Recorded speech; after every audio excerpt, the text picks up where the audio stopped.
This is the Levels Network. I'm Justin Horo, joined by the Triple AG and the bro Lukey Stowe. Boys, halftime, Hull KR, Brisbane Broncos. Everyone would have seen this by now because we are recording at 7:20 in the morning. Yeah. 18-4 to Hull KR. What? Shibasaki just gets a try before halftime. By the way, I haven't watched it. We've just sort of come in here, preparing, getting ready for the podcast. But 18-4. So by the end of this podcast, we will have the final result. That's massive as well. So, mate, it's hard to play over there. I mean, it is hard to play, and I think Brisbane's probably just been ambushed. Not really. Yes, a big ambush. It's always obviously like they take it a lot more serious than us. Brisbane's probably thinking we just have to turn up while she'll do some shit. They haven't played for 3 months. Do you know what I mean? And neither is Hull KR, but the mindset, right? No, I'll correct you. Hull KR played last week, lost to York City. Okay. York City haven't been in the Super League from, I can't remember. Yeah. So before my time, which I arrived at 16, which was a huge upset. And there were so many upsets in the Super League last year. And I reckon Hull KR would have thought, all right, let's get through York. Let's just smash them, and then we've got Broncos next week. They got beat 19-18. I know. Regardless, fuck it. The Broncos should be pumping them. Yeah. Do you know what I mean? Yeah. Like they can have fucking 50 games. You know, they're. But you know, Hull KR is a tough team. They've still got Hargraves. They've still got some people that know. No Hargraves. Hargraves retired. Fuck off. This is ridiculous, then. You're talking to one of the fucking greatest Hull KR players of all time. So guys that you'd be familiar with, Petter's obviously playing in the centres. Oliver Gildart and Joe Burgess both had stints over here. Our man Mikey Lewis, who was underwhelming in the Ashes series. Tyrone May's done really well over there the last 3 or 4 years. Suaso Su, Tom Mamone was he at the Bulldogs last year. Good players, man. Tom Mamone was he at the. My man Batchy, I played with him at Wakey. Dry Whitbread, Reece Martin's on the bench. Payne Haas playing. Full deck of cards. Looks like they've got a full deck of cards, right? So I'm going to give them 18-0 ambush. It's freezing cold. It's probably about -5 over there. It's absolute fucking hole. So they'll be like, fuck, what just happened? 3 quick tries, 3 conversions because they all fucking kick goals like machines. 18-4. We've got a little bit before halftime. I'm pretty sure I'm going to predict the score, which will be about 34-18. So 30 on 30 fucking oath. Do you know 18-0 20 years ago? It's nearly insurmountable. Yeah. 18-0 now against a side like the Broncos who can pull the trigger hard. I don't think it's that much. If you look back at the Broncos' form during the finals last year, this is perfect. This is what they do. This is where they live. And guess who's their psycho coach who can get them up for fucking, you know? Yeah. You know, I think they're acclimated to the weather now. They're out there. It ain't going away. It's going to be miserable. It's going to be a miserable game. Fuck it. Get out there. Get this trophy. Get the fuck home. Can I throw some minutes at you? Come on. So Corey Jensen, he removed from the game after 2. So he must have got knocked out HIA or injured or whatever. So hopefully he's okay long term. Xavier Willison come on. He got a stint and an All Blacks come on after him. So Payne Haas has gone 40. Jesus Christ. Run him into the ground. Paddy's gone 40. I'll tell you what. Yeah, they're going to have to. Payne Haas could be playing 80 minutes every game this year. He will. They'll get every single fucking dollar out of him. But anyway, good work for Hull. But I'm thinking, this is me just being knowing what the Broncos are like. And they've got too much class to leave that trophy over there. And if Hull KR win, fucking good on them. Good on them. Right. It doesn't mean shit to us. We'll check in at the end of the episode. Hey, some really sad news throughout the start of the week, mate, after we filmed the Potty X team, mate, of yours. It's an update of where that's at. Really good friend, Matty UTAI. You know, he come down in 99. I was there in 98. We went through the grades together, won a grand final together, played tests against each other. Still staying real close. There's a real tight bond with that 04 group. He's part of it. And, you know, he's in an unfortunate incident on the weekend. But he's in good condition. Okay. He got shot 7 times. Fucking. What about this little weapon, right? So the CCTV's out. So when they were shooting at him, he fucking charged him. He charged the fuckers and tackled him and tackled the kid. And then that's what stopped the fucking shooting. You fucking animal. Anyway, he's okay. He's in. So Andrew Emilio's been by his side the whole time. Drew's a fucking good dude. Hitting the lung. I think when they took the bullet out, his lung collapsed the other day. So it was fucking critical a couple of days ago. And then now he's on life support, induced a coma, but he's stable. So from all the NRL fraternity, the fucking Bulldogs brotherhood there, we're all supporting you, Matty. We love you, and you'll fight through this. And yeah, that's about it, mate. It's just fucking. It was bizarre, but you know, it's happened, and you know, hopefully you can get through this and get along with life.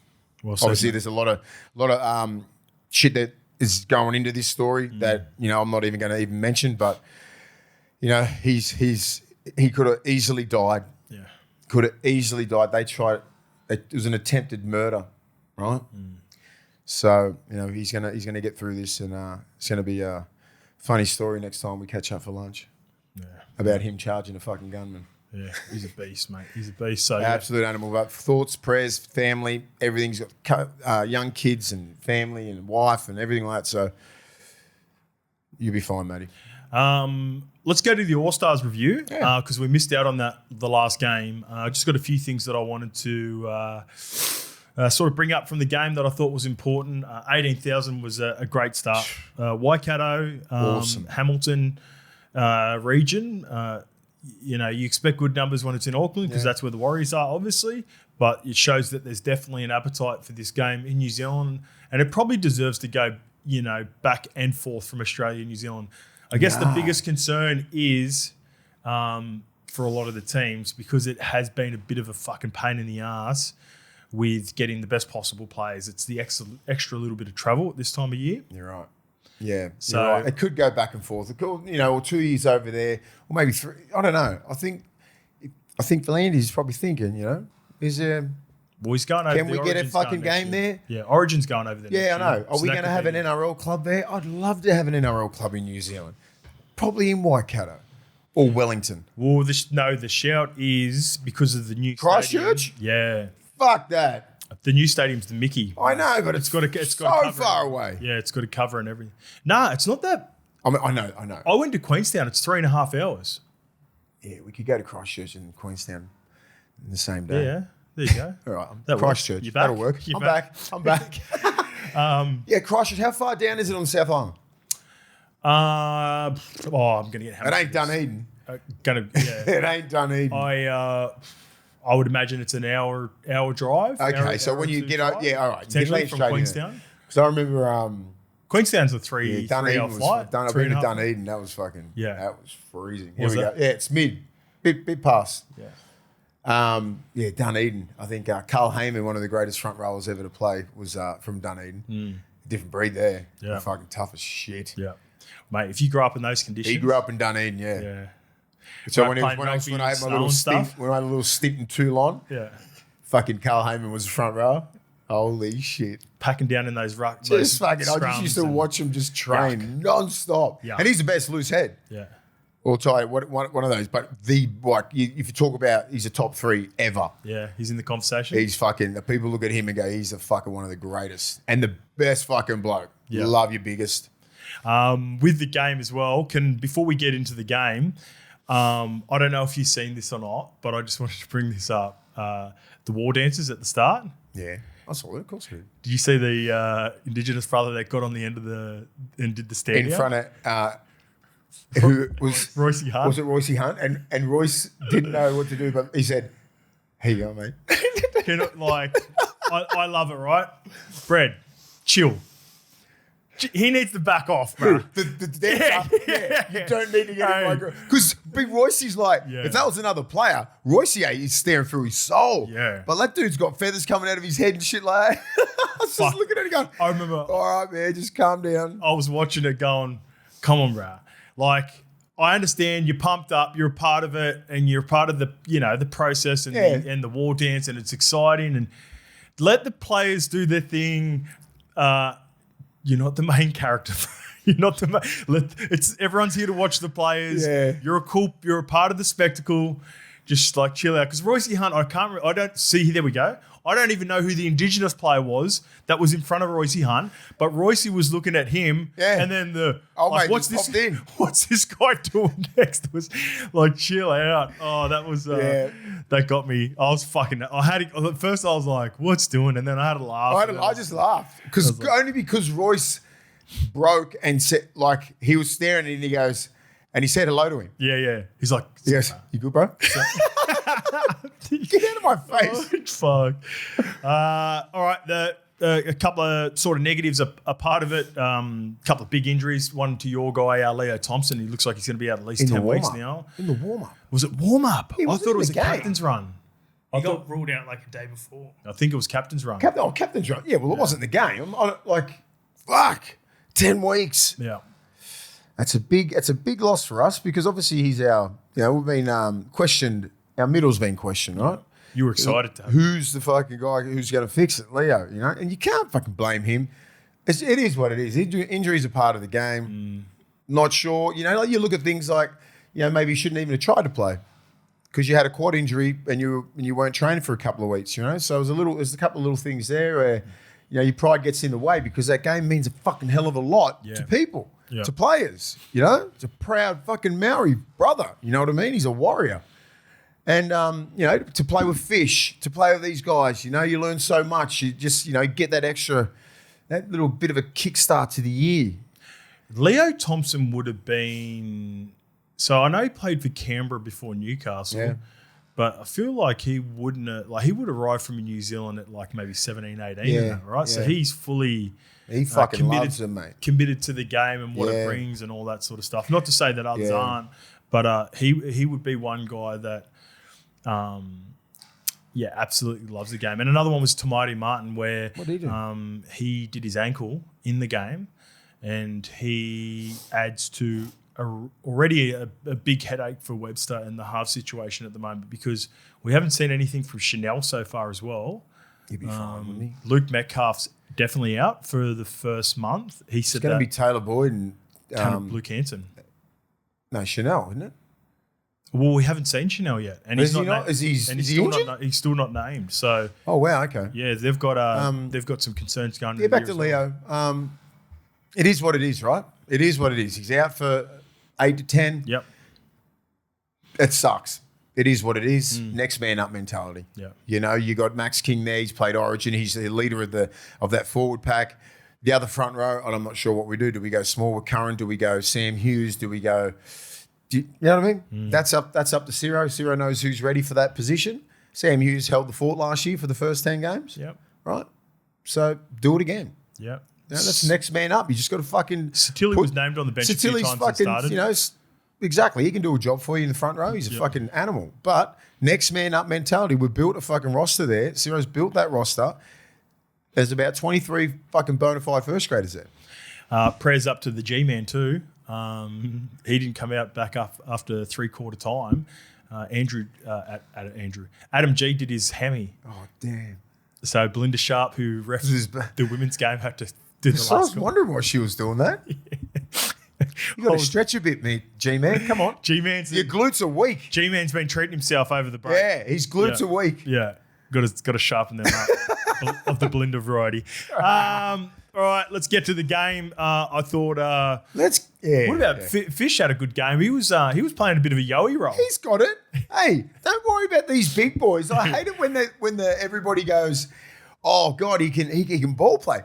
Big boys just want to. We can do that at training. Yeah. We're not allowed to in the game because when you got an Isaiah Yo and you got an Aaron Clark, you do that. Yes, like. We've all got that in the trick bag. And if you don't have it in the trick bag, if you're a big man... You do. Not everyone does. I'm saying, get it, right? That's the point. If you can't do that, if you're a front row, you should be able to go up there, square, go out the bag, hit the front guy, do that role. You should be able to do both. That's what a good front rower does. Payne Haas could do that all day. Yes, and so could Tino. But I don't want Tino doing that. And I don't want Payne Haas doing it. Well, that's my point with Fish. Yes, they can all do it, but you probably don't want them taken away from what their strength is. No, I want you running over people, right? I want you to offload after the line, and when there's 3 or 4 people on you, flick it out the back. That's more their style of play because you've got to attract more players, offload, then the gaps start appearing. But Fish has got that. And when you got 13 on your back, you sort of go, yeah, I'm doing it. And I love the fact, I was like, why is Fish fucking ball playing? I went, he's got 13. Fuck yeah, nice. I just fucking want to wear 13 all the time because the fact, right, when we were playing, so just think how we were constructed. Roy and Ogre were front row. Yep. I was in the back row But middle. Yeah. So I was like your third prong fucking dude, but was not. I could pass and everything like so could Roy. Yeah. But it was just fucking go through. Yeah. Bobcat on the left edge, Tony Garoldi in the middle, right? Rennie around there, Sonny. It was just like you just had to figure it out, right? And everyone could ball play, but I'm like, no one really wanted to. Yeah. And the games are really like completely changed now. Yeah, so if I was I couldn't imagine myself on a fucking edge. If I played today, if I had Roy and Ogre, I'd be lock. And if I was coaching your team, I'd say fuck that ball playing off and just no. That's exactly what Folksy did. He goes, don't you even fucking think about passing, cunt. You're just going to power game through most of them. You don't even need to finesse it. Even fucking just try and support a little bit. Yeah. It's a good game, but yeah, I like just got a few little some notes on some players. Geez, I like Blake Steep. I think he's a middle forward version of Boydie Cordner, and I say that with real high praise. Like he does all the little things right. Yeah. Like Boydie was a gun, mate.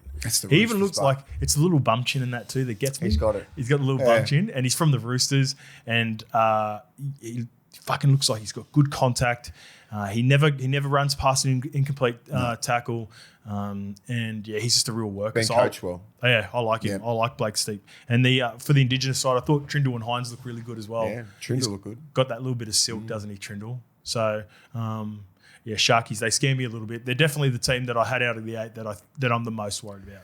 Yeah, if those two fire, there's going to be a problem. If I didn't have my two former teams in the 8, Sharks are in there for sure for me. Nakora's going to be. He looks good. Yep. He looked fit, strong, powerful. Yep. Good play, that dude. Both of them come out. Adam and Britton both confirmed what we were talking about, that they would be keen to play for Queensland and New South Wales. That's like just saying the last couple of years you've probably been dreaming of it. I reckon for Noah Blake, what did I play for New Zealand for? I'm playing for Tonga now. You know what I mean? I can't even, I've given that up. Yeah. He just can't fucking give it to me. Yeah. Can't wait. He'll do probably about 3 years, I reckon he'll play for New South Wales. Yeah. And then Nakora's like, what's he? I think he's like, just say 26, 27, another 3 years. You get a chance to say that you're an Origin player as well. Yeah. And again, like so many of the things that we've talked about, which we'll get into, we've got some upside and we've got some concerns and from our listeners about the rules. And I feel like we go over this every year, but this is completely now refreshed. We know there's no debate. We know what the rules are going to be moving forward. And then I suppose we can just have our takes on it. And then I want to quickly move off it because it drags on throughout the year. And I'm sure we'll address it going into Origin again. And at some point at the end of the year when players declare who their allegiance will be at the end of the year for the World Cup. But Keanu Kinney met his old man at the Nines. He's just a gun, mate. He's a gun. So this Keanu Kinney and his performance from the All-Stars is going to roll into this question from Dan McKinney? McInerney, potentially. And it's the Kiwis fit. On Ponga, would you pick him at number 1 over Keanu Kinney or he's got K.O. Weeks in there, or Chance Nickel Clogstad or RTS? You can't bring 5 fullbacks in the squad. This is for scope, but I'm going to throw... let me start with it, and then I want to throw this back to you. Yep. Dan, I love that we have... I think we've got 3 genuine options because I don't know where KO Weeks... I've heard no chat from KO Weeks and where he sides with his allegiance. But I love, and I can't believe people were crazy going... Some people going, we don't need Kalen, we got Keanu. Shut up. Shut the fuck up. I want both of them, just like Australia have had the luxury over the last 4 years of having to pick from Walsh, Teddy, Edwards, Kalen before this. Not to say that Kalen hasn't even fully committed yet, but everyone's just assuming. Tom Trbojevic, Latrell. Why can't we have some fucking options? Give us 3 or 4 good options. So my 3 are Keanu Kinney, Chance Nickel Clogstad. The best thing about Chansey for us and the Kiwis the last couple of years, he's played multiple positions, which is very valuable once it comes World Cup. But yeah, give me Keanu Kinney and Kalen Ponga going against each other. Mr. McKinney, it's fucking Ponga first, and then pick all the other ones around it. Correct. Don't give a shit.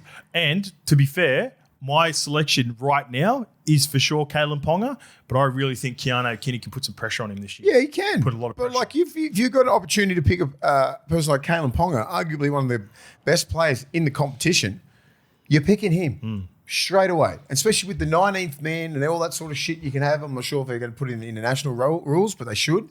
It's not in there yet. It's not in there. I think by the end of the year they should. Yeah, because they're not same as using the quick it for play the the whole- balls and yeah. 6 to go and all that shit. It wasn't there in the first bit, and then now it is there. Yeah. Ponga is your fullback, and Kinney, and that's it, right? Everyone else can just fucking. You got to play better football. I've seen Charles Nicoll-Klokstad fucking come in and out of fucking teams. He's not locked. RTS. RTS is fucking old. But he's also playing for Samoa at the Yeah, moment. he's happy playing for Samoa. Like Yeah, KO Weeks hasn't made his mind up. So you're talking about 3 people that you can have Charles Nicoll-Klokstad in your squad Yep, because he can play everybody. He can play everywhere. Yep. And then you have fucking Keanu Kinney as your 18th, 19th man as your specialist fullback.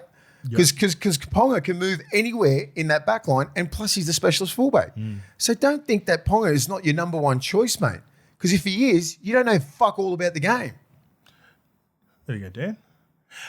Origin eligibility, tinfoil hat. This one comes from Thug Polly. I like this one. NRL only make changes when they know it will benefit them financially. This is a shift to Business, prevent, baby. This is a shift to prevent the rise of other countries who potentially could play games that become bigger than Origin. So his take is, instead of giving Samoa versus Tonga the mid-season series that some have been calling for, he's gone and changed the eligibility rules. So therefore, everyone just chills out. No one, the chat around breaking that up through the middle part of the year, therefore having the Samoan and Tongan players pick who they would prefer to play for over Samoa and Tonga versus Makes each other. sense. When you said that this morning, I'm like, fuck, if just put your Valandis hat on and your NRL hat on, and knowing that, you know, the pinnacle of our game, the moneymaker is Origin, right? You never want to fuck with that. Could just think a 10-year plan. The amount of Polynesian players playing our game, the more calling to fucking Samoa, Tonga, have that to rival Origin. Look at the crowds that we get for those games. Yeah. Look at the intensity with the games. The fucking Red Sea, Blue Arm. It's there. It is there. Exactly right. So if you're Volandis and this conspiracy theory is correct, you still want to have the Mecca throughout the middle part of the year, and you want to monetize that at the end of the year too. Right? You want to leave that at the end of the year, especially when it's not a World Cup year. You want Samoa versus Tonga. Don't rival it. I don't want it either. I don't want it to rival Origin because the players that we're picking in Origin, they can fucking play for Samoa and Tonga. Yeah. I want those guys playing for Samoa and Tonga and Origin. Yep. If you're good enough, play all 3 levels. Do it, right? But don't match it around Origin. I don't like that because of the simple fact that this rule has changed now. So at the end of the year, that's where it's pretty smart that he's doing that, because it's just like, look, it's $1 billion business now, guys. It's a business. Yep. Understand that? Valandis understands that. Look what he's done for our game. He's turned it into a fucking $1 billion business. Our next TV deal will be fucking off its tits. The figures before. The figures are crazy, and it's because of the players. It's because of the product that we got out, but because it's the way that he set out everything, right? He's run it well. And he's running it well. He's a well-oiled machine. Just fucking listen. Just follow suit, right? Don't fight back with it. He's fucking all for the game. And he's all for the players and all for the fans. He's not doing anything wrong.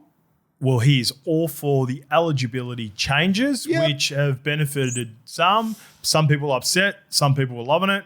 So here's a message. Sorry, who would be upset with the eligibility changes?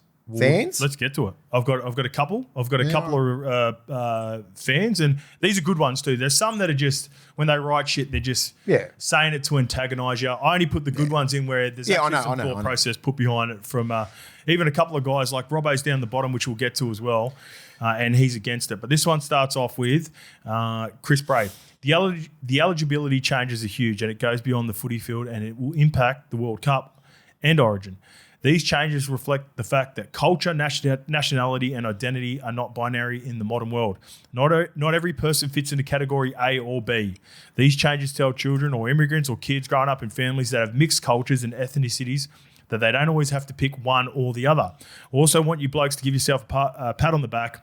I've been listening since 2024, and the commentary you had last year around eligibility was, in my opinion, your best work. You came at it with understanding and nuance that was sadly lacking in a lot of other media, and you should be proud of yourself. So I think what he means is when we also understood the frustrations from both sides, right? There is, when you make big changes like this, And for me, and I love the rules because it allows us to get Kalen back, so I can see it from our side. But I can also, I'm not naive to think that on the opposite side, there are, the traditionalists have watched back in the day during the 80s when it first started, where it was just out and out true blue Aussies that were playing in this game. And now we've got an influx of Pacific Islanders that have put into the game. For me, I think it's for the betterment of it. But I can also understand the people sitting back going, this wasn't what it was when it first started. But to Chris's point, and I'm an example of that now too, Mason. And you're the ultimate example of the different parts of the heritage that you were born with. Like for me, growing up in Australia, I love the healthy rivalry of being a Kiwi and watching New Zealand versus Australia. But now I've got an Australian partner, an Australian daughter who's half-half. So in my heart of hearts, I would love for her to represent New Zealand. Yeah. Probably not going to be the case. If she decides to do anything in sport and life or whatever, she was born in Australia and her mother's Australian, she's most likely her first choice is going to be Australia. Now, if she decides to do that, I'd fully support her. Behind Australia, once they sing the national anthem, I'll tear up and all that sort of stuff, even though I'm a Kiwi. But if she was given the opportunity and good enough and talented enough in sports or whatever it may be to represent Australia and then the ability to represent me, I'd love that. 100%. So like now I'm actually living what I think some of these Pacific Islander families are with the Tongan Samoan sides or the Tongan Australian or Tongan New Zealand, Samoan New Zealand, etc. And if you're one of these guys who think, it's a load of shit, they shouldn't be able to do this, they shouldn't be able to do that, and it wasn't like this back in the 80s. Australia wasn't like this back in the 80s. No. You know what I mean? Like the Polynesians come over in the 80s, right, from New Zealand, and that's when it started. Like we're second, third generation, fourth generation Polynesian now, right? These kids' parents born in Australia. Yeah. They have every right to play for Australia, but their ethnicity and their heritage is the islands. So all these eligibility rules, they need to change, right? And V'landys is a forward thinker, right? Like he knows these guys have got so many options. And it's not their fault, right? There's going to be more and more of it. It's going to be more. It's going to happen more and more and more. And you make these rules now, it's just going to make it a lot easier for these guys to make a change, a lot easier for the people to understand it, right? Because these guys that supported the 70s, 80s, and 90s, in 10, 15 years, they'll be dead, right? But they're all about 70, 80 years old. They're all these old school mentality sort of people. Like they're going to be dead. But that's not also like the Australian side of it. That's just how life was for people back in those days. I understand that. But like Australia was born, I understand all that. My old man was Aussie as fuck, right? He would have been 82 by now. He would have been fucking, all the fucking, watch the 60s, 70s, 80s, 90s. Hardly any Polynesian people in that game. Hardly any. Yeah. Like Olsen Filipano and all those sort of Kiwi blokes, they were playing and all that sort of shit. And then in 2000s, it just changed, right? And then you're talking about like people like myself who have got children born in Australia, but the heritage, for their bloodline is what? Fucking Tongan, Samoan, New Zealand. They can play for everything, whatever they want, whatever their heart chooses, right? And that's what most of these guys are. Critter, Luai, fuck it, that whole nearly every single Polynesian player is born here. Yeah, a lot of them were. Fucking born here. Hardly anyone is born in the islands. Totally different. Yep. Hardly anyone is born in New Zealand. They're fucking born in Australia. You know what I mean? So they get the option. If I want to play for Australia, I could. If I want to play for Samoa, Tonga, Fiji, New Zealand, if they were born in New Zealand, they can. Because you're eligible. And it's a blessing to do that, right? And this is not saying that everybody can do it. They have the option if they're good enough to do it. Yeah, you've got to be fucking good enough and talented enough. Everyone's thinking just because they're fucking Polynesian, they get to play for everyone. They get what do they get all these chances? If they're good enough, you're talking about like 10 players maybe. Yeah. The rules only, like when you look at it, it's not for fucking everyone. Even though we brought up the Britain situation, and I really do think if if made available, I think Billy will pick him. But I don't think he's a guarantee. Adam's the only guarantee. Yeah. And then for the flip side, I think the only player that's a guarantee the other way is Caleb for New Zealand to be a part of the 17. But then I just think in 10 years right now, and then the kids that are born in Australia, it's going to benefit those guys. Yeah. Because they could still represent. This goes back to the Origin thing. They're going to be wanting to play Origin, skip maybe Australia. Some depends on their bloodline and how strong they feel about Australia. They'll play for Tonga or Samoa because the amount of fucking love and passion that's going into these games right now, the little 5-year-old who's watching out in Mount Druitt or Newcastle or Brisbane goes, I want to play that. And I can play in that. Well, perfect. Let's get to this one because this is the concern. Wales and that. Hold that thought because this comes from Elliot Martin and that's perfect for where we're going to roll now. This is a concern Elliot Martin has. Would any of these guys want to play Origin if the matches weren't 30K a start? When it comes down to passion and representing who they truly identify with, they've picked other countries. How can you love Queensland, New South Wales and then the history of Origin and not feel the same for Australia? Keen to hear your boys rebut that this decision is about anything other than players getting a payday and Volandi's trying to strengthen the international game. So you just talked about passion, Mace. Yep. I'll let you know, this is my opinion and I reckon you'd feel the same. Elliot, mate, I think you are overestimating what 30K is to these current NRL players. Mate, that is, for some of the premier, like just say Adam, for example, right now, I would guess, take an educated guess 1.2. by looking at the market. He is on $1 million, 1.1, 1.2, plus maybe a third-party deal, plus sponsorships, knowing and being in this industry now in sort of podcasts and media, what players can get through personal brands, mate, they can earn up to $1.5 million. Yeah. Yes, 100K is a lot of money for playing in it. It's not enough. I think it's a 5% a part of their decision. So if you think money is the big draw card, then I think you're mistaken, mate, because back in the day, it was I really think it was a huge factor, Mace, for some of you players that played in the early 2000s, because your top-end deal after the Super League stuff, a lot of the premier players might have been on 500 grand. Yeah. So therefore, if you get 100 through Origin, that's fucking 25% of your contract or whatever, 25%. So now... Yeah. I don't think that's as big an issue. Understand this. So when we were playing, couldn't give a fuck about the money. I'd usually come out of Origin in a loss, right? Because you're just getting tickets, you're getting all this sort of shit, flying fair. Don't give a fuck about the money. None of us did. And right now, no one has ever cared about the match payments for New South Wales and Queensland Origin. You're playing because it's the hardest fucking level. You've been told that since you're a young kid. That's the hardest. That's where if you dominate Origin, you are the fucking king. You've got to play Origin to understand how strong it is, how tough it is. That's the toughest arena, blah, blah, blah. You get indoctrinated in your head that you need to play that to justify you being a fucking great player, right? The match payments is you don't even care about it. You honestly don't. If you're coming in there going, I can't wait to get a matchy, gives a fuck about the match. You want to play because you want to fucking play. You want to play Origin. It's the fucking pinnacle of the game, right? You're not looking at 90K or anything like that. You tax that fucking thing, 45, you take your tickets out, you end up with 30K anyway.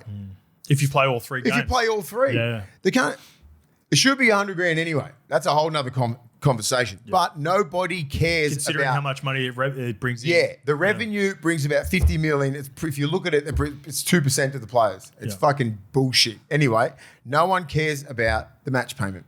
No. You don't even notice it in your bank balance, right? It comes at fucking in like October or something like that, and it's amount of tickets. You get fucking 4 tickets for free. That's it. 4 fucking tickets. And 20 of your family want to come.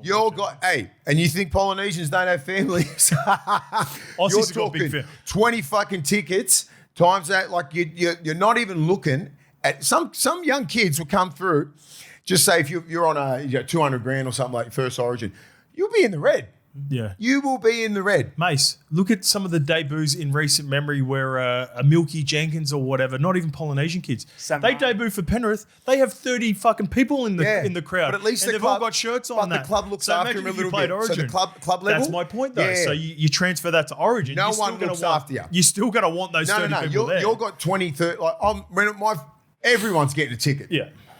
And everyone's so, like, I'm a generous human. I'm like, fucking don't care. Yeah. All my mates from school were coming, everything like that. Like, you just fucking, you're forking 20 tickets out at whatever, $200.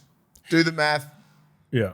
I've got a take that's going to, and this is just a gut feel. This is not chatting to anyone. That probably going to piss a lot of people off. Go on. But the passion part of it. Yeah. I think it's way overblown, because my take on this is when you watch, I have never not watched an Origin game, and it's got to the Origin where I feel like any player from either team is lacking in passion. But I've watched Australia play in the last 3 years. And this is not Polynesians, by the way. This is across the board. I don't see the same passion for Australia from Anglo-Saxon white Australians. England? From Australia, Ashes. Even when, remember when they got beaten by New Zealand, watching the replay? A couple of years ago. Did they look devastated by getting beaten by New Zealand in the Pac Champs? That's why the passion argument for me about whether the Islanders or the Kiwis can feel the passion, that's where I think it's fucking bullshit. It's not even This is from like when their comments when they say passion and shit like, you don't know anything about the game. You don't understand the mentality to play Origin, right? And the passion that you have to have, even to fucking play NRL football. And these guys have been in the rep system. You know, the passion, the fucking hunger, the desire to play at a certain level has to be optimum, or you just get found out and you'll never play Origin again. Every time you represent and play professional sports, you represent yourself and your family. You got your fucking Every name. level. You got your name on you talk to everybody who's ever played Origin, and then you think, and then they go, what about the passion? When you have your family name on the back of your fucking shirt, which we never have, that is another level. That is another level of passion and love, and just like you think about the sacrifices that your family made to get you in this position, right? And if you can't have any passion out of that, you'll probably play one Origin. Then you'll be fucked off. Yeah, and to the point too where, and again, like there might be people sort of take that the wrong way with the Australian part of it. Yeah, I'm not saying that they don't play with any passion at all for Australia. There are examples where I watch, New Zealand, Samoa, and a few of those teams, and crying the national anthem and the huckers and the passion that's associated with that. I'm just saying, these players that play in Origin can, no matter what walk of life or what country or heritage they represent, they can find a level for Origin. And that's just because, as much as I hate to hear it, and our Kiwi audience hate it when you say it, Mace, about Origin being the pinnacle, it fucking is. Like, it just is what it is. And I want the international game to be stronger. And I wish there was more respect for New Zealand when Australia played New Zealand. But I watched, there's an extra switch. Like, here's another example. Whenever this eligibility stuff comes up and people blow up that Hakeem Haas has declared that he'll play for Samoa at the end of the year. Does any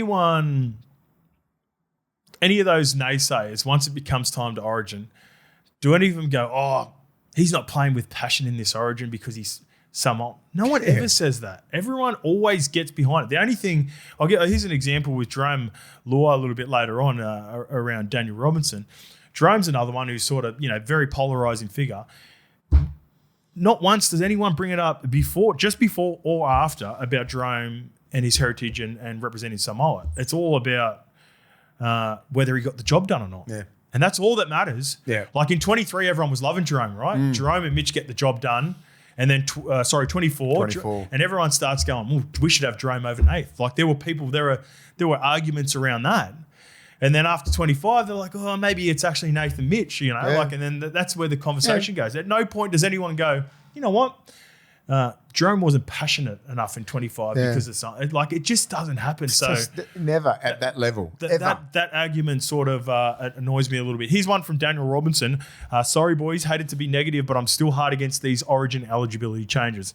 How many times did Scope have to qualify if he wants to play as to whether an eligible player will turn up in the series. That in itself should tell you all you need to know.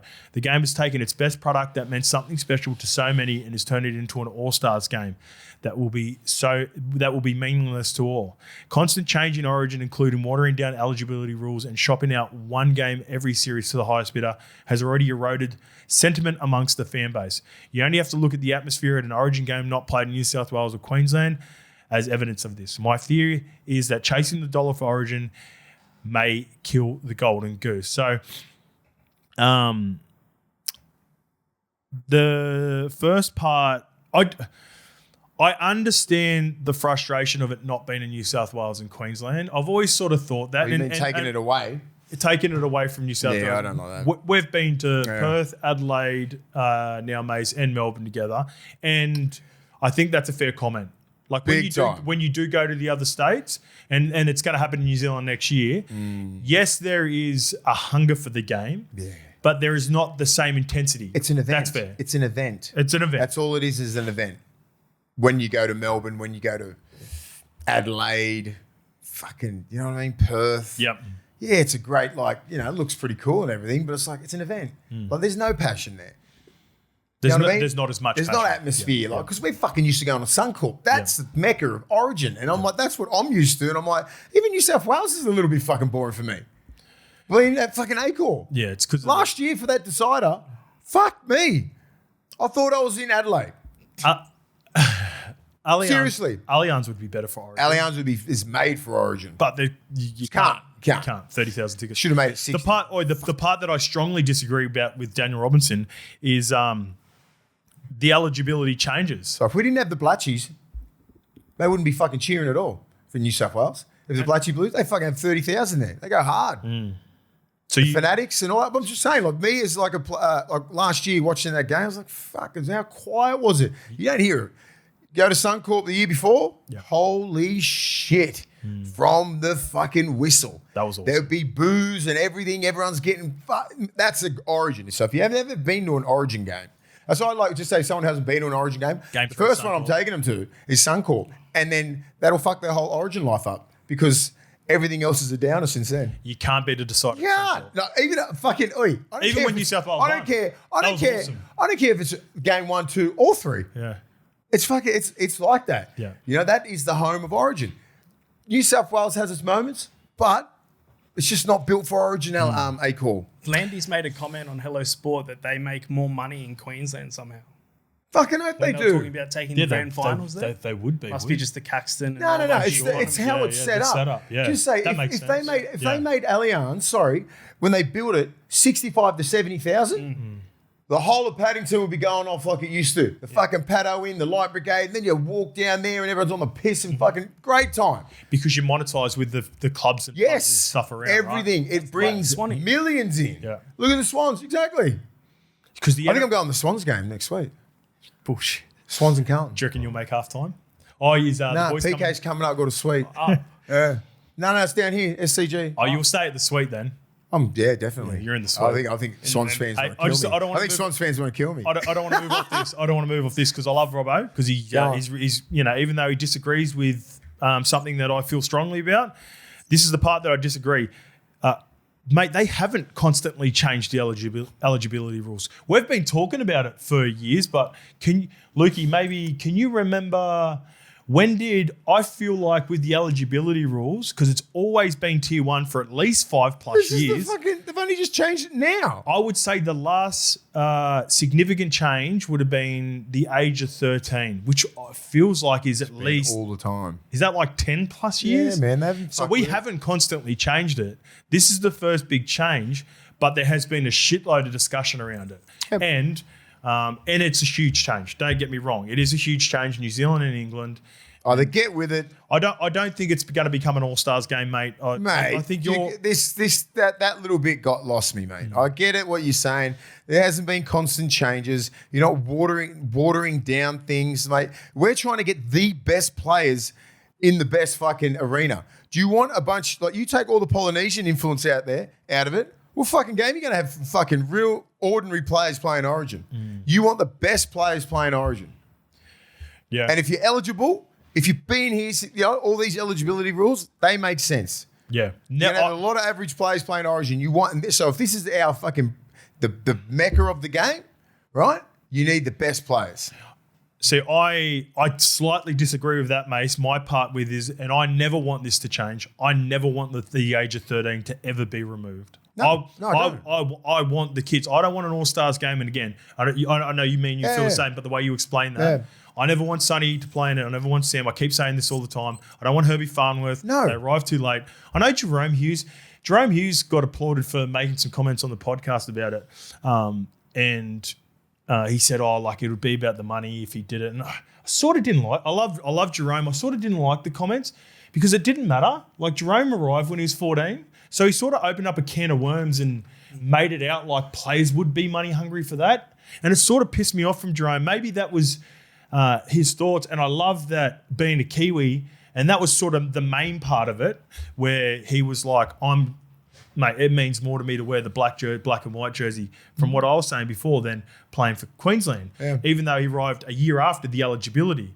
But the point is, I didn't like that he said the money. The money? He bringing up the money because, look, Pappy even said to him, he goes like, what would it matter? You're on $2 million anyway at the Storm. Yeah. That's what Pappy said. So I was like, I understand what Jerome was trying to say. I just thought he could have worded it better because those concerns that, not Daniel Robinson, Elliot brought it up before about the pay packet. I just thought was unnecessary because Jerome. People just forget about the money. Jerome, you arrive when you're 14. You're not eligible anyway. And I don't want Jerome ever to play if he arrives at 14. So I'm with you. Like there's never going to be a Sonny Bill. There was never going to be a Sam Burgess. There was never going to be any of those great players playing our game because they got here when they were like 15, 16. We get it. The 13, we get it. That's the rules. It's 12. A fair enough rule. 12 years old. It's got to be 12. Be 12 years old. Yes. Come over here, understand the Australian culture, be brought up in the junior reps, blah, blah, blah, blah, blah. Still make your decision. You still mightn't want to play. Correct. Right? So it's still up to you. Yep. But all those sort of things. And please don't think that this is about fucking money, people. No one's playing Origin for money. There's a number of factors. This game is generating so much fucking money. If you're a rookie, right, and just say you're on 250, you want to play 3 games because 90 grand or something like at the end of the year. That's a fucking good little pay packet just for playing. Shibasaki. Yeah, Shibasaki would have fucking loved it last year. The big Shibba would have been going, fuck yeah. But he's an outlier. He's an outlier.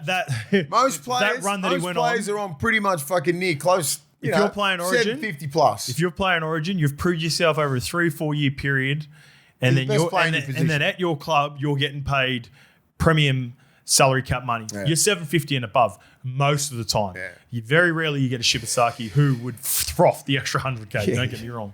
All right. By the way, that's it. We go over eligibility all the time. Oh, we've got a score update. 30 to 20. 30-20. Shit, Hull's got 30 on him. God, I love you, Hull KR. I'm with Hull KR now. They just scored 3 tries in 5 minutes. They're going to win. How good. Where are we? News and video. I love Hull ball and the Broncos anyway. That's the best. Go to 98 season. Well, you know what? I said this. I was doing I had radio a couple of days ago with Rat, and we're talking about Penrith never winning it. If you're smart and you're the Broncos, if you want to go back to back, you're better off losing this game. Don't win. They don't. That's the form line for Penrith. That's their mindset. That's the form line for Penrith. That's the mindset. They never won one. They don't want to play. They never won one. That's how you go back to back. Did Roosters win it in between? Yeah, I think Roosters were pretty good at it. Yeah, it's been a while because Penrith won fucking 4 in a row or whatever they did. So they didn't play last year because of the Magic round. Vegas round, and then they lost 3 in a row. I think they lost 3 in a row. Yeah. Anyway. Yeah. What's the 98 season? What's this fuck we talking about? We'll get to it in a little bit. I just want to give Papa Macros a shout out. Right. We're a day late. Normally we finish film on Thursdays. But this is getting nice and early because you don't have to wait all the way until Thursday. Jump on papamacros.com.au. Put in the code levels30 if it's your first box. That's $30 off your first box. No matter how much you order, you're going to get $30 off. And then once you return, because you will, levels 10% off all future orders for our audience. And by the way, just to quickly put a bow on this, I'm not going to have any eligibility stuff on here, even though you may have some concerns or you may disagree with what we just said. We talk about it so often that it's sort of, I feel like we go around in a circle with it. I'm never going to change my opinion on where I stand with it. I believe you can play with passion. I believe the world is families are changing and there's going to be more multicultural families moving forward. And I'd never want to remove the 13. I will be heavily against it if they move the age of 13 because I want the kids at least growing up from the age of 12 in Australia to best represent New South Wales and Queensland. Agree. All good? All right. This one comes from Stephen Rowe. And this is the end. I hope it's the end. But by the way, Stephen, I got something to say off the back of this. Hi, guys. I let it go the first time. I couldn't the second time. The 1998 NRL season had 22 teams, 12 from ARL, 10 from Super League, and that is why we had the 10-team final series. This was the only year a 10-team final series, as from 1999, teams started to merge, and the number of teams in the comp went down. Went down the McIntyre system. Yes, to the top 8. In 95, when they first went to 20 teams, was the first time a top 8 was used. Willie he's giving you a refresher on the Bulldogs. Don't fuck with me on that, mate. I will say this. It's not Mace's fault, by the way. And finally, he goes, and finally, do you know how I double check this info? There's this prehistoric website called Google, and it took me various websites to confirm. Don't rely on ChatGPT. Love the show, especially the big W, as I'm his age and been a Dogs fan. Stephen Rowe, I get it, mate. And this little fuck over here with his ChatGPT, how many times did I say 98? There was 20 fucking teams. Can I? And he's like, no, there was 16. Can I help me, mate out? Yeah. So we got a reply from a message. Stephen, I didn't care to do any research into this because we were just reading out fans' questions. Yeah, we didn't do research, but the chat fucked him up because he goes 16. It said 16, right? Did I? Yeah, because I knew in 98, because I'm fucking playing, mate, in the system, and they bought all these teams together, and I knew it was 20 plus teams. And then they cut it back down to 99, all that sort of shit. Okay. And in 99, right? So I knew exactly what was going on. And it wasn't really a big deal. We were just trying to answer a question. Exactly right. So, but Steve, I know the history. Trust me. He's a big Dogs fan, 40 years. Yeah, I know. But I know exactly what was happening in 98, 99, the whole fucking time. That's when I got down there. All right, let's get to the games that are on tonight, Mace. Kicking off Friday, February 20th, we've got a doubleheader at Leichhardt. So the Warriors versus Dolphins will kick us off. And as I mentioned before, a couple of names to look out for. Both teams are as full strength as you can get. A couple of names pointed out. So no Roger. He had a little hammy issue. Twinge. So he was removed from, I think, the trial last week, and he's not playing in this. So Hazen Mallers is a name to watch out for. He's a rookie who could be part of the team if, for whatever reason, Roger can't get back. And Luke Hansen is in the 6 jersey because, as we mentioned, Tamati Martin going down in that game. And then you've got Chanel Harris is not even there. Yeah, Aleki Halasima's dropped back to the bench. You've got Adam Pompey and Ali Lautea. And Jacob Laban beats him out for the back row spot. As for the Dolphins, there was a lot of chat around Hamiso Tabuai-Fidow playing in the centres. Wolfie's put an end to that. He said if fit, Hammer will play fullback. But for this trial game, we've got Trey Fuller at fullback. So Osako, Avarillo and Farnworth in the centres and Selwyn on the wing. So it looks like... Where is he? Remember he got injured at the back end of last year? No, what's the name? Where's our boy Cobbo? He's on the wing. On the wing. Yeah, okay. So Osako and Avarillo played right last year. Yeah. That left edge for the Dolphins will be most likely Herbie and Selwyn. Ooh. That's a dangerous left edge. That's good. It's a dangerous left edge. That's a fair. Brad Snyder. Jesus. He's in at hooker because Jeremy Marshall-King's going to miss a significant part of the start of the year. And we still have... No. So what's he done again? Fuck, he's been injured for 5 years, man. Yeah. Yeah. Right. Yeah. So, and also we still have my favourite, the Junkyard Dog. He's still not back. When I seen him up at the Nines, he was recovering from a hand injury, so he's going to be right for round 1 though. And Max Plath is still, he was banged up last year too. So Brad Schneider gets first crack at 9, and not Morgan Knowles, sorry. Morgan Knowles is at 13. Flegler's back on the bench. But I feel like both of these teams will... They're stacked, aren't they? It's 60, good team. 60 minutes each with their starters. Yeah. Depending on the rotation for the forwards. Kefu Feniwaku, is it? Kuli Kefu, Fene Fuiaki. Sorry, brother. Yeah. Flegler, far out. Decent sides. Good teams. And I reckon the Dolphins dipped their toes in last. Both teams will be disappointed with their games last week. So I think they wouldn't care at all about last week. Then this week they know they're a fully fucking stacked side. That's my point. Yeah. Like they were underwhelming. Little bit, you know. They need to play well in this trial, Yeah. because they want to get some form. First half will be a fucking NRL game. I reckon both teams last week just dipped their toes in. We're a little bit complacent. A little bit complacent. So they won't be that this week. So, by the way, name to look out for on the bench, Adequix, Jeremiah, Watts, Luke. That's Bully's son. Oh, really? Yeah. Adequix. The four-barreled name, Adequix, quad. Jeremiah, Watts, Luke. Woo. That's a tongue twister. That's a fucking... Apparently he goes all right too. Apparently he's a gun. Yeah. Well, you'd expect so. Good lineage. Yeah. Bully was a fucking gun. Looking forward to seeing him play as well. Let me have a stat. Both teams are close to full strength.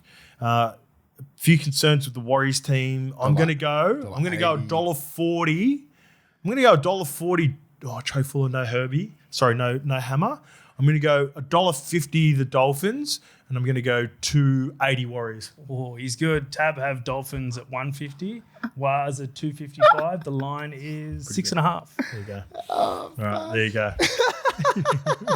West Tigers versus Penrith Panthers at Leichhardt. That's following it straight after.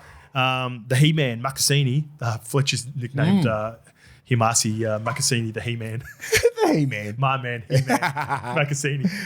He gets first shot because no Jarrell Skelton in this game. By the way, because Jarrell's been injured, I reckon Makassini's a huge chance. Yeah. If the door's open. If Skelton doesn't play for round one, he want to get healthy. Yeah. Because I reckon this Makassini will take his spot. More than... Jerome's back. Dewey said he wants to be the Batman to let Jerome Loy go back to the Robin that he's used to playing. So looking forward to seeing. We got a small sample size of it last year and it looked pretty good. Bunty of Foles apparently having the preseason of doom. Kai Pierce-Paul in the edge back row. It's not a bad team. Pretty good team. Yeah. And I've said this about Tigers for a while. They've got a good team of about 19 to 20, but the best teams have 25, and they're starting to build that out now. Like Paddy Herbert's, I reckon it's going to be good cover. I like the Laulili brothers that we talked about. Heath Mason has played a number of first-grade games now, so Tigers are starting to put together a squad. But they're taking on the Panthers, and the Panthers have almost got a full deck of cards. Our man Milky Jenkins is on the wing because we still have no Casey McLean. I think Casey's been rested because he played in the All-Stars game last week. So Alamotti goes to the centres, Milky Jenkins on the wing. And remember I told you about the journeyman Warriors player, the Waz player who played Kalani going? He's like 30 years old, 29, 30 years old. He's getting first crack at edge back row here. So looking forward to seeing how he Sorensen's goes. out. Is he? No Sorensen, no Garner in this game. Okay. Both those two guys will most likely start if back. Yep. But they've both been banged up over the last couple of years. So that's pretty cool to see him getting a crack with... and no... The dog of all dogs. No, what's the name? Oh, no, Liam Martin. No Good Liam shout. Martin. I missed that. No, Yo. Oh, Yo's there. Yo's playing. Yeah, Lindsay Of course Smith. he's playing. Oh, and here's a sad one for the Panthers. Liam Henry did his ACL at training a couple of days ago, so he'll miss the season. Sucks, big man. I like Liam Henry. Yeah, same. He was really ascending. That has me slightly concerned for Penrith because he's that, when you talked about the rotation, they are a little bit thin. I'm going to have to, it's going to be a close watch on me for some of these juniors that are coming off the bench. They'll have someone in the wings, but he's been 3 years, I guess. Yep. Strong. So, tough. All right, Panthers versus Tigers. Fuck, man. I reckon Tab they won't give the Tigers the respect. No. So Panthers will be favourites, but it should be closer. But I'm going to go, Tabak's still going to go the Panthers at $1.60 and the Tigers $2.30. You were right, but it's a bit more. $3.30 for the Tigers, $1.32 for Penrith. The line is 9.5. 9.5? That's good for the Tigers. Yep. I knew they weren't going to respect them. And understandably so, Tigers have been perennial Tigers of missing the 8 and stuff. I just think that's a better team than the Tab of the Panthers and then just take all their starters off. That's the thing. And Panthers will probably play that for at least 60 minutes, 60, 70 minutes. They're decent time. I reckon opposite. I reckon Do you reckon Panthers Tigers will take them off? No, I reckon. So did you say Panthers are going to play half a game? Yeah. Yes. Yeah. I And the Tigers will be playing 80. I think so. Yeah, 60, Well, 65. 60, 70, and then put these young Agreed. kids on. And Agreed. then I reckon they'll get them. Agreed. Yep. We're on the same page there. Yeah. So I reckon, yeah. Cleary ain't paying.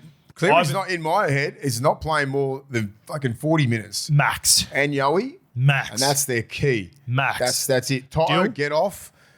3 of those blokes and Dylan at 4. Those 4 off after 30 minutes. Agreed. Whatever. Agreed. And then the Tigers are still stacked. Yep. Paying $3.20. Yep. Had a little bit of a hit on that, responsibly, of course. That's our favourite play of the weekend already, Yep. I think. Yeah, I agreed on that. All right, let's get to Saturday. We've got the Cronulla Sharks versus Canberra Raiders at Polytech Stadium in Gosford. The Sharks have stacked up as well after the disappointing result against the Eels with a lot of their New South Wales Cup team. So Will Kennedy, Katoa. So Stone Street does get first crack on the wing, as expected. We've got Adam back. This is a strong. Jesse Calhoun is the name to watch out for. He replaced Cam McInnes when he did his ACL last year, and he's retained that spot for Supercoach. A lot of Supercoach teams will have Jesse Calhoun in their team. Jeez, that's a good sign. And it looks as though Sifa Talakai is going to be off to the Perth Bears as well. It's a good pickup. That'd be awesome for them. It's a good pickup for them. Did you see all the news around the Dolph? And some of the comments he made with Papua New Guinea. Did you see? Yeah. What about Have you we seen with it? Jack? What happened? So I'll summarise it for you. So he basically reached out to Wayne and he realised that he needed a manager because like he was in over his head with conversations with coaches and stuff. He basically said, he reached out to Wayne and thought Wayne was keen, and then like a week later they signed Payne Haas. Did you hear what Wayne asked him about his concussion? Yeah. So good. What? He talked about he goes, what? He goes, when Jack Whiten laid him out? Yeah. And he goes, what happened on that fucking shot with Jack Whiten? And he goes, he just caught me. It is what it is. It's a rugby league. Nothing against Jack. He's all right. And he goes, you're just trying to use a little bit of footwork. Get that out of your game. Just get. Yes. But Dolph just tells that too. Like, I've got to love him. So these are the comments. These are some of the comments that he made. So he goes, I want to be the first signing for PNG. He goes, tax-free. Don't you bring up that shit. But this is him, mate. Yeah, And I fucking love him. This is the character again. And he goes, also, when I text the boys, no one goes for coffees for me. Whereas if we're at a complex, I'll just go knock on their door. He goes, they can't escape me in the complex. I love him. Oh, mate. Go to New Guinea, son. Mate, he will. He's awesome over there. He's going to be the first signing for him for sure. Okay, because, mate, you can, even though you shouldn't say that about the tax-free dollars, there are players. No, it's obvious. Yeah. And he's a great character, and he's a fucking gun too. Yeah, like he's a good player. He's a great locker room guy. So hopefully the Dolph gets some good cash to go to PNG. Who's the coach for? Have they named the coach for New Guinea? Not yet, not New Guinea. So Shamus is involved, and Vlandy said on the potty with the boys, Hello Sports, that the first appointment was Shamus, and then working out with Shamus who the coach was going to be. They're going to do it in unison. Or the heavy rumours are Wayne. Heavy. Yeah. Like Vlandis has not even been hiding it. He wants Wayne. It's just whether He's Wayne. the only one that makes sense. It's just whether Wayne wants to do it. Do the coaching staff get the tax benefits as well? Yeah, anyone. They would. Everyone. Yeah. Uncle's the best. 3 mil. So Sharkies, 3 mil are the best. Sharkies, really strong squad for the Sharkies.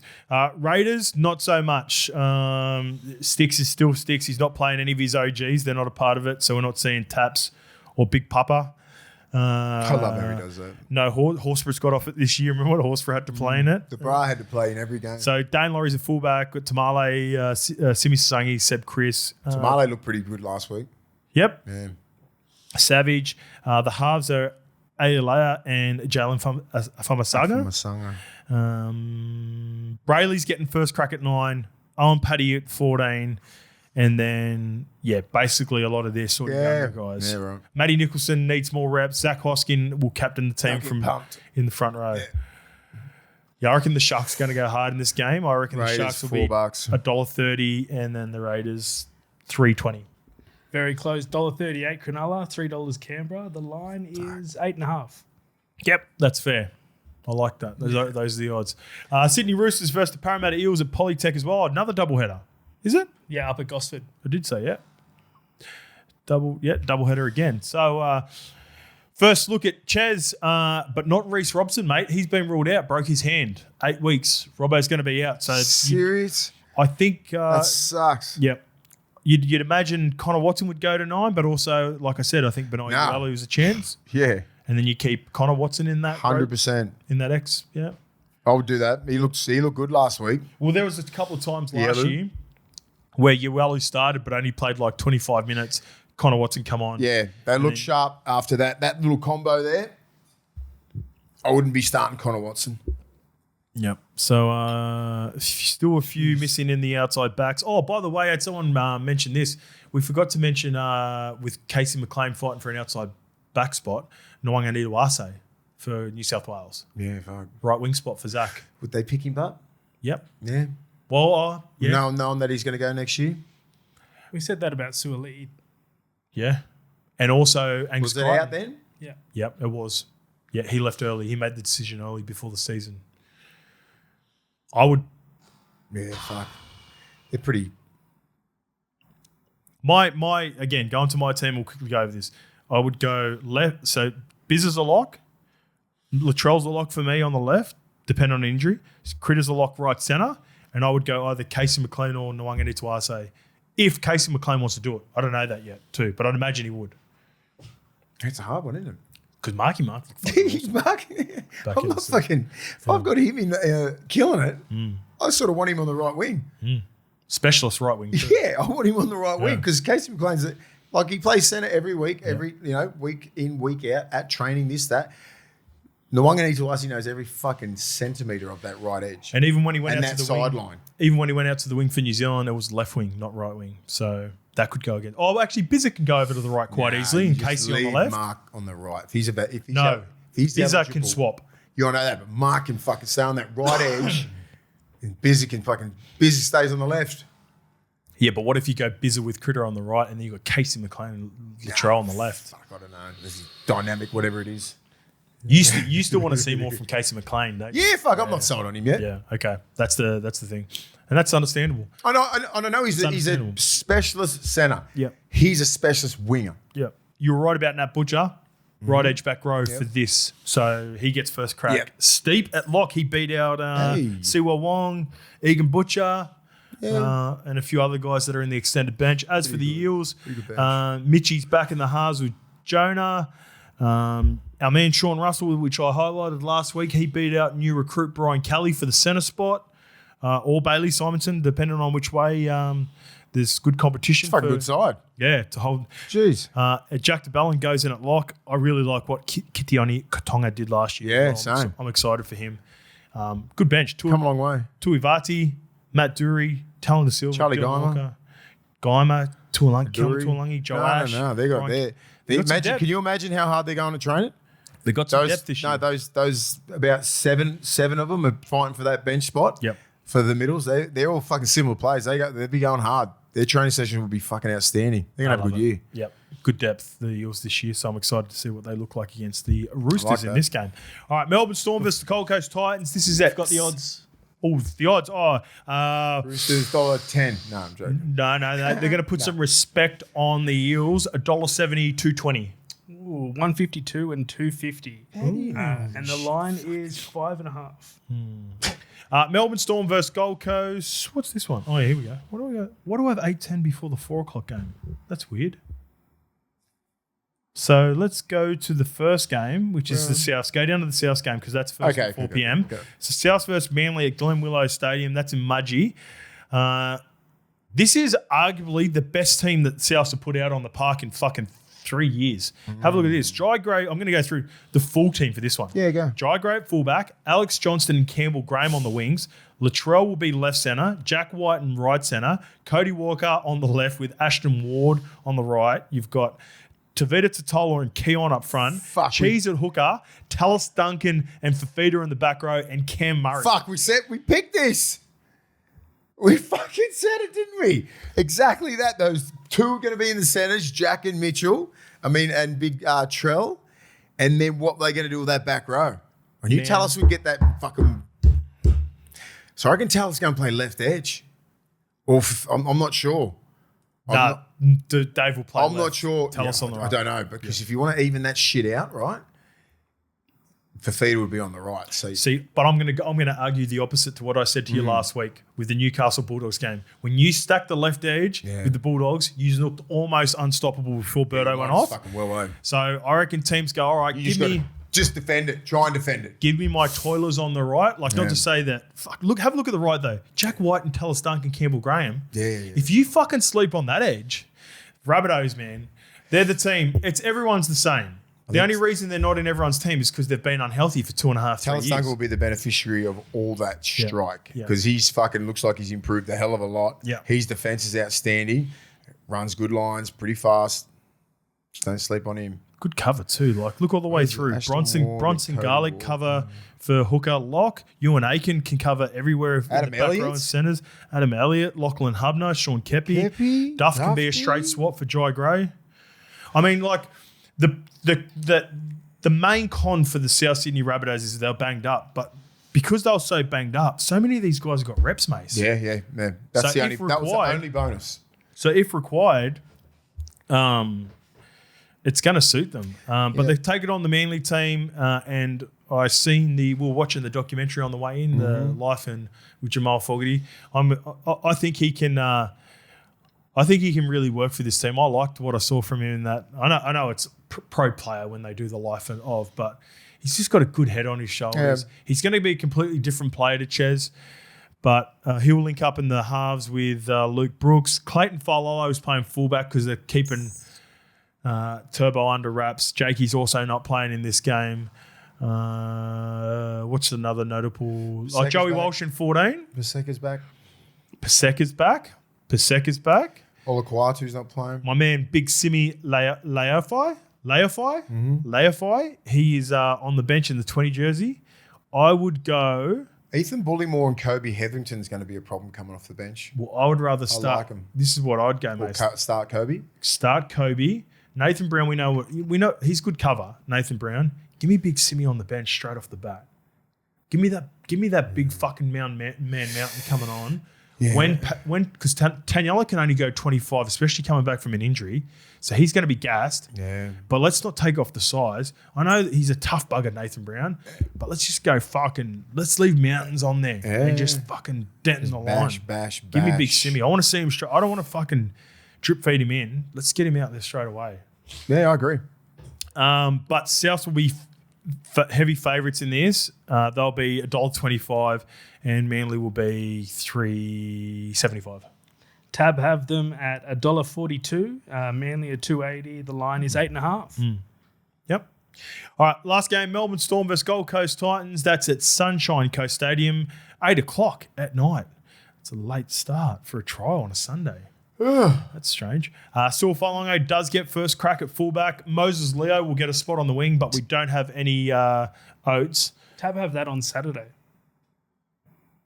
Oh, that's where I've got confused. Yeah. Oh, gotcha. I was looking at where the fuck their team is. Apologies. So apologies. So this is there's only one game on Sunday, and then we've got this game on Saturday night. My bad. All right. So Saul Falongo gets first crack. Moses Leo will play for Xavier Coates. On the wing, he's still returning. You know, he's got those ankle issues and all that. Yeah. He's sort of been a little bit banged up the last couple of years as well. Tyron Wishart will play instead of Husey. And then I reckon there's a battle between Joe Chan and Ativalu Lasati for the vacant spot of Ali Katoa. Trent Liero. Trent Liero is because he's suspended for the first 2 weeks, remember? Yep. So Alec McDonald looks like he'll get first crack at the 13 jersey while he's out. With suspension and still no our man Sean Bloor. I haven't seen Sean Bloor yet this year as well, so I wonder if what he's been up to. So Vaialepu, Jack Hetherington. I thought Jack was pretty good last week. Yep. Yeah, Jack was good. Yeah. Big minute. He played big minutes. Big minutes. And I reckon he's going to be required in this team this year. Who's their front rowers? Like Josh King, Big Stefano. He could easily start in that team. Yeah. The Titans, we've got Keanu Kinney at fullback. What do you got? Sean Bloor. Something with the integrity unit. Oh, does he? Yeah. Oh, wow. I didn't see that. All right. There could be something to it. It doesn't say that he's been banned or anything. But. Yeah. So it's going through a process. That's all that matters. Keanu Kinney at fullbacks. This outside backs did well last week. This Sialatili, Fiamawani. Yeah. Fiamawani. He was good. Good strong carries out of yardage. Like I said, these Titans players feels like everything's up for grabs. Brimo at 6, JC at 7. Feel like that's the same trap that they fell in for the last 2 coaches. Yep. I thought he was going to change that. Especially because Brian Kelly left. I assumed Brimo left centre. Who was going to play 6? I would have played Ilias at 7, Jaden Campbell at 6. Yeah. But we'll see. We'll see what happens. They're making some moves up there. Mo was awesome last week. Tino will be another year removed from the ACL. I think Tino's going to fucking really... And now that he's signed that deal, I think he's just going to even explode again. Yep. Paxton gets first crack. I told you about him getting first crack on the edge, mate. Looks like Chris Randall's going to go through the middle. And then they've got a whole bunch of guys that are just competing for spots. So, Storm will be favourites. Yes. Is Harry playing in this? Yeah, Harry's playing. Yeah, Storm will be favourites. $1.50 to $2.50. $1.34 for Storm, $3.20 Gold Coast. Tab have the line at 10.5. There we go. Meaningful trials. I'm all for it. What happened? I just lost my team list there. Don't know how that happened. But it doesn't matter. We're all done anyway. So those are the team lists for this weekend. Some big trials coming up. Yes. And we will be coming back next week. We will be revealing these and we'll be getting ready for Vegas. We have the Good luck to everyone trialing, all your youngsters. And the Bronx lost. 30-24. Wow. Broncos, what are you doing? Hull will be going off. Well done, Hull KR. All right, let's see who's played some meaningful minutes. Payne played the full 80. Paddy played the full 80. Ben Hunt was off the bench in this too, Corey Pake started. Yeah, it's going to be fun to watch that back. We'll chat about it on Monday. It's going to be part of the review. Chances are you're about to lose. For free and confidential support, call the number on the screen or visit the website.